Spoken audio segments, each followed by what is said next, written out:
The waste of the week goes to the federal government and the billions of COVID dollars doled out to schools with little to no oversight.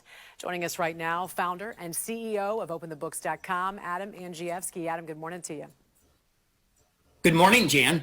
So your auditors at Open the Books did some digging and found the Department of Education distributed, let's take a look, $190 billion to schools across America, yet little oversight was done to really track what these funds were used for. Break this down for us. Well, Jan, it's a tremendous amount of money, and it's a big problem when Congress is throwing so much money at school districts they can't even hardly spend it. For example, out in Creston, Iowa, they expanded their sports stadium and they added bleachers for $231,000. At a school district in Kentucky, they actually replaced their track for $1 million worth of this COVID spending aid.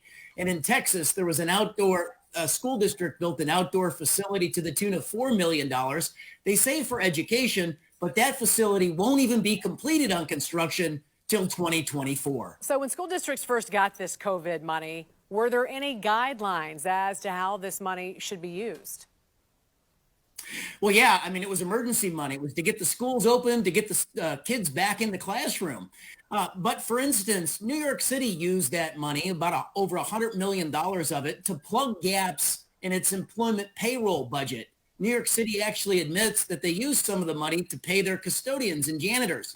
Well, Jan, at OpenTheBooks.com, our auditors have dug deep into the custodial pay. And only in New York City do the janitors out-earn the principals. The average janitors in New York City public schools can make up to $256,000, and the average principal, they make $154,000. So let's very quickly just touch on, if you can, please, the history of the Department of Education monitoring how funds are used, period.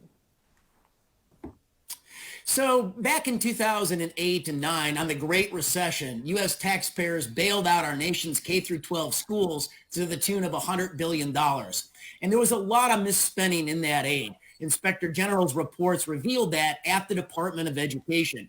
Our auditors did a research report in 2019 at OpenTheBooks.com, and we found that the Department of Education over a 2-year period admitted to mistaken and improper payments of $11 billion. Jan, they misspent and overpaid 4% of all student loans and 8% of all Pell Grants. So these issues have existed for a long time at the Department of Education. So the big question, Adam, what happens now? Now that we know these funds went to programs other than helping to reopen schools, will these school districts be held accountable?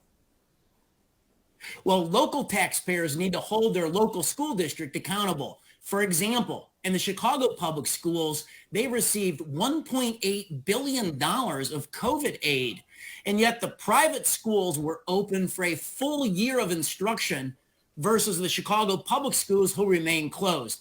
So sometimes there's waste, Jan, and sometimes there's just plain mismanagement. Yeah. All right. Adam Andrzejewski, we appreciate you joining us this morning. Have a great weekend. Happy Friday. Thank you, Jan.